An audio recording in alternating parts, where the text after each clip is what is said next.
शिवं शिवं। नमस्कार, आप सबका हमारे चैनल श्रीमद् होम रेमेडीज पर स्वागत है।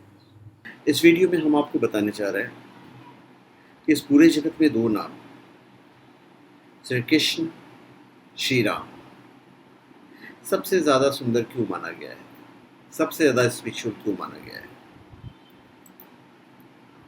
एक कविता है, जग में सुंदर हैं दो नाम, चाहे कृष्ण कहो या राम, एक हृदय में प्रेम बढ़ावे, एक पाप के ताप हटावे। भगवान श्री राम जिन्हें मर्यादा पुरुषोत्तम भी कहा जाता है, और दूसरे भगवान श्री कृष्ण जिन्हें लीला पुरुषोत्तम कहा जाता है। तो रामावतार और कृष्ण अवतार की अपनी अपनी विशेषताएं रही हैं, और सभी अवतारों की अपनी अलग विशेषता होती है। किसी अवतार में धर्म ही विशेष रूप से प्रधान रहता है, तो किसी में प्रेम और आनंद। तो एक हृदय में प्रेम बढ़ावे, एक पाप के ताप हटावे। दोनों सुख के सागर हैं, दोनों ही हैं पूर्ण काल, चाहे कृष्ण कहो या राम। भगवान श्री राम का अवतार सत्य तत्व की प्रधानता वाला है, इसलिए सधर्म, सद्भाव, सद्विचार संपन्न श्री राम साक्षात धर्म की मूर्ति हैं। रामो विग्रहवान धर्मा। हिंदू संस्कृति के सभी आदर्श उनके चरित्र में देखने को मिलते हैं। करेक्ट। माखन ब्रज में एक चुरावे, एक बेर सबरी घर खावे। प्रेम भाव से भरे अनोखे, दोनों के हैं काम। भगवान श्री कृष्ण का अवतार आनंद प्रधान लीला अवतार है, इसलिए श्री कृष्ण में आनंद अधिक प्रकट हुआ है। वे लोगों के प्रेम व आसक्ति को अपनी ओर अधिक खींचते हैं। उनकी लीलाएं सभी मनुष्य को सुख देने वाले हैं। मधुर प्रेम से ओतप्रोत अद्भुत लीलाओं के कारण वे जन साधारण के हृदय में लीला पुरुषोत्तम के रूप में बसे हुए हैं। कुछ लोग श्री रामचंद्र जी को 12 कलाओं वाले अवतार मानते हैं, और श्री कृष्ण को 16 कलाओं का पूर्ण अवतार माना जाता है। गीता में जगह जगह श्री कृष्ण ने अपने को पुरुषोत्तम कहकर वर्णन किया है, किंतु श्री रामचंद्र जी ने अपने ईश्वरत्व को प्रकट नहीं किया है।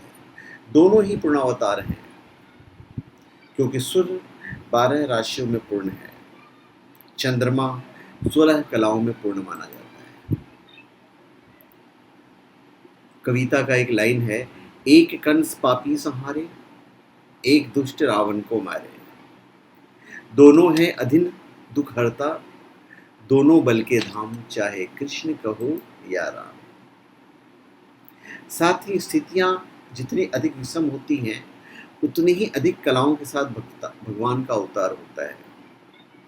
त्रेता में धर्म रूप वृषभ के 3 पैर पवित्रता, दया और सत्य थे, जबकि द्वापर में धर्म रूपी वृषभ केवल 2 ही पैर, दया और सत्य पर खड़ा था। त्रेता युग की अपेक्षा द्वापर में समाज ज्यादा पतित हो चुका था, इसलिए भगवान श्री कृष्ण को अधिक कलाओं के साथ अवतरित होना पड़ा। तो इस आधार पर रामावतार और कृष्ण अवतार को छोटा या बड़ा कहना गलत है। मर्यादा पुरुषोत्तम श्री राम एक पत्नी व्रती थे। यही कारण है कि जो शूर्पणखा ने उनसे विवाह का प्रस्ताव रखा, तो भगवान श्री राम ने उन्हें लक्ष्मण जी के पास भेज दिया, और लक्ष्मण जी ने उन्हें कुरूप बना दिया।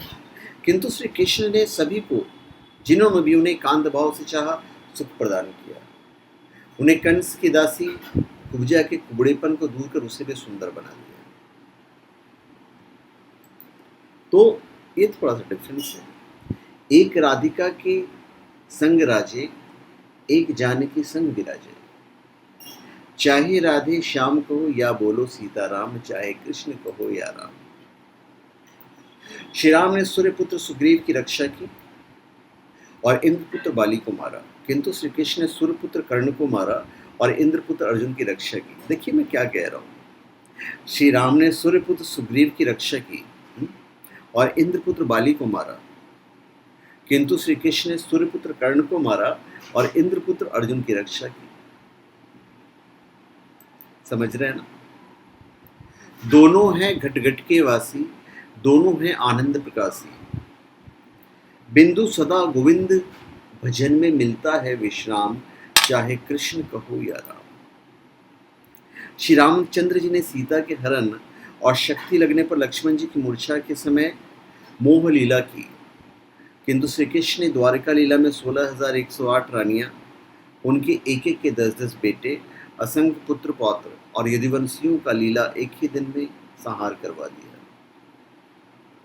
हंसते रहे और ये सोचकर संतोष की सांस ली कि पृथ्वी का बच्चा कुछ बार भी उतर गया। कैसा ने आज तक किसी ने किया है? उन्हें किसी भी मोह शोक नहीं हुआ कहीं से भी, बल्कि उन्होंने मोहग्रस्त अर्जुन को गीता रूपी महान अमृत पिलाकर उसके मोह को नष्ट किया। श्री राम ने वाली का वध किया और श्री कृष्ण ने स्वयं को स्वयं को व्याध के हाथों वान लगवाकर अपने को उसके पूर्व जन्म के ऋण से मुक्त किया। श्री राम ने घोर धर्म संकट की स्थिति में भी मर्यादा का पालन करना सिखाया, जबकि श्री कृष्ण ने सभी को अनासक्ति और समता का पाठ पढ़ाया। राक्षसियों के उद्धार का भी दोनों अवतारों में अलग ही तरीका था। रामावतार में जहाँ श्री राम ने ताड़का को एक ही वाण से मारकर मुक्ति दे दी, वहीं श्री कृष्ण ने पुतना के विस्मय स्तनों का पान कर उसे मां का दर्जा प्रदान किया और मुक्ति की। पर श्री कृष्ण और श्री राम के चरित्र में एक बात समान है, शरणागत वत्सलता। वाल्मीकि रामायण में श्री राम ने वचन दिया है, जो एक बार भी शरण में आकर मैं तुम्हारा हूं इस प्रकार कहकर मुझसे रक्षा की प्रार्थना करता है, उसे मैं समस्त प्राणियों से अभय कर देता हूं। यह मेरा स्वाभाविक व्रत है। और भगवान श्री कृष्ण का वचन क्या है गीता में?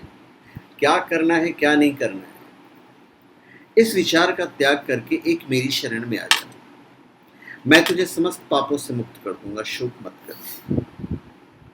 परमात्मा के दोनों अवतार कल्याणकारी हैं।